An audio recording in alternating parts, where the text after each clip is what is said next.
Hi friends, வரைக்கும் சேனலை subscribe பண்ணாதவங்க சப்ஸ்கிரைப் பண்ணிக்கோங்க. சிறகடிக்க ஆசை சீரியல் டுடே எபிசோட் என்னென்னு பார்க்கலாம்.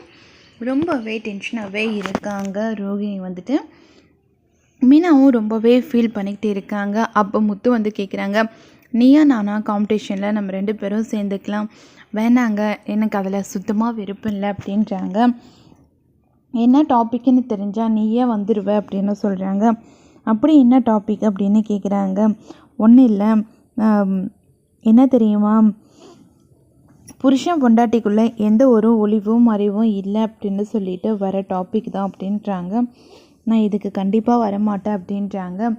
என்ன மீனா இப்படி சொல்கிறேன், உன்னை உலகமே பார்க்கும் அப்படின்னு சொல்கிறாங்க. இல்லை எனக்கு இதில் விருப்பம் இல்லை அப்படின்னு சொல்லிட்டு சமாளிச்சிடுறாங்க. சரி, இப்போ எப்போவுமே நம்மக்கிட்ட தான் வாய் பேசுவா போல், மற்றவங்கிட்டலாம் பேச மாட்டா போல் அப்படின்னு சொல்லிட்டு முத்துவும் அமைதியாயிடுறாரு. இன்னொரு பக்கம் பார்த்தோம்னா மனோஜ் வந்து ஆசையாக ரோகிணியை கட்டி பிடிக்கிறாங்க. வந்ததுமே ரோகிணி வந்துட்டு சொல்கிறாங்க, நீ போய் அந்த கதவை லாக் பண்ணிட்டு வா அப்படின்றாங்க. நீயோ ரொமான்ஸ் மூடில் தான் இருக்க போலையே அப்படின்னு சொல்லிட்டு மனோஜ் வந்துட்டு ரோகிணி கிட்ட ரொம்பவே அன்பாக பேசுகிறாங்க. உடனே ரோகிணியும் ரொம்பவே சந்தோஷமாக ரொம்ப கோபமாக இருக்காங்க. கல்யாணி அவங்க உடம்புல இருக்கிற மாதிரி ரியாக்ட் பண்ண ஆரம்பிக்கிறாங்க. சொல்லு ரோகிணி அப்படின்றாங்க. இந்த டவல் எடுத்து வாயில் வச்சுக்கோ அப்படின்றாங்க. எதுக்கு அப்படின்னு கேட்குறாங்க. சொன்னால் செய், நான் ரோகிணி இல்லை கல்யாணியா? யார் அது? அப்போ என் ரோகிணி எங்க? அவள் மயக்கத்தில் இருக்கா அப்படின்னு சொல்லிடுறாங்க. நான் கிறிஷோட அம்மா கல்யாணி அப்படின்றாங்க. அது கேட்ட உடனே ரொம்பவே ஷாக் ஆயிடுறாங்க. மனோஜ் வந்துட்டு, இப்போ நீ எதுக்காக இங்கே வந்திருக்க? நீ என் பையனை நல்லா பார்த்துக்கணும், அவன்கிட்ட அன்பாக இருக்கணும், அவன் என்ன கேட்டாலும் அவனுக்காக நீ வாங்கி கொடுக்கணும், அவனுக்கு நல்ல சாப்பாடு ஊட்டி விடு, அவனை அன்பாக பார்த்துக்கணும் அப்படின்றாங்க. இதெல்லாம் நான் எதுக்காக அவனுக்கு செய்யணும்? அதெல்லாம் நான் செய்ய மாட்டேன் அப்படின்றாங்க. நீ இதெல்லாமே செஞ்சு தான் ஆகணும், செய்யலினா நான் உன்னை சும்மாவே விட மாட்டேன் அப்படின்றாங்க.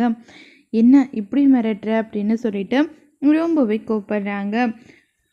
ஆமாம், ஒன்றுமோ நான் மிரட்டுவேன் அப்படின்னு சொல்லிட்டு கோபமாக கத்துறாங்க கல்யாணி வந்துட்டு.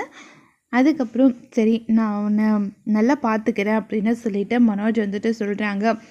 நான் வந்த விஷயம் நீ உன் வீட்டில் யாருக்கிட்டையுமே சொல்லக்கூடாது, அது மட்டும் இல்லை நீ யார்கிட்டையாச்சும் இதை பற்றி சொல்லிட்டேன்னா உங்கள் அம்மாவோட உயிரை நான் வச்சிருவேன், சாவடிக்குவேன் அப்படின்னு சொல்கிறாங்க.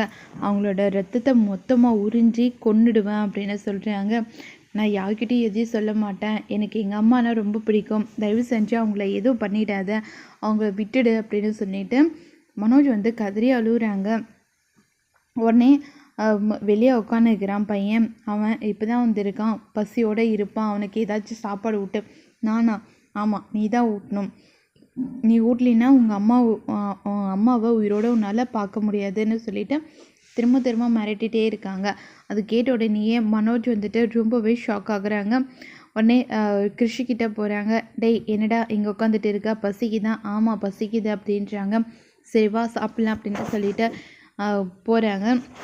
அப்போ மீனா வந்து பரிமாறதுக்காக போகிறாங்க. இல்லை நாங்களே போட்டுக்கிறோம் அப்படின்னு சொல்லிட்டு மனோஜ் வந்து சொல்கிறாங்க. பிளேட்டில் இட்லி போட்டு சாம்பார் வேணுமா சட்னி வேணுமான்னு கேட்டு சாம்பார் போட்டு சாப்பிட வைக்கிறாங்க மனோஜ் கிறிஷுக்கு. கிறிஷ் ரொம்பவே சந்தோஷப்படுறாங்க. எல்லாருமே ரொம்பவே ஷாக்கிங்கோடு பார்க்குறாங்க. இது நம்ம மனோஜ் தானே அப்படின்னு சொல்லிட்டு எல்லோரும் பார்த்துட்டு இருக்காங்க. எதுக்காக எல்லாரும் என்னவே பார்த்துட்டு இருக்கீங்க? எங்கள் கண்ணு இதெல்லாம் பார்க்குறது உண்மையா இல்லை பொய்யா அப்படின்னு பார்த்துட்டு இருக்கோம். எல்லாம் உண்மை தான். பாவம் அவங்க அம்மா இல்லை இறந்துட்டாங்கல்ல, அவன் அதனால தான் அவனுக்காக நான் சாப்பாடு ஊட்டிகிட்டு இருக்கேன் அப்படின்றாங்க. அதுக்கப்புறம் விஜயா வராங்க. என்னடா பண்ணிகிட்டு இருக்க மனோஜ், ஒழுங்காக அவனுக்கு ஊட்டாத, ஏடு கையை அப்படின்றாங்க. உடனேயே மனோஜ் வந்து சொல்கிறாங்க, இல்லைம்மா இருக்கட்டும், பாவம் நானே சாப்பாடு ஊட்டி விடுறேன் அப்படின்னு சொல்லிட்டு மனோஜ் வந்து சொல்கிறாங்க. அது கேட்ட உடனே விஜயா வந்து ரொம்பவே ஷாக் ஆகுறாங்க.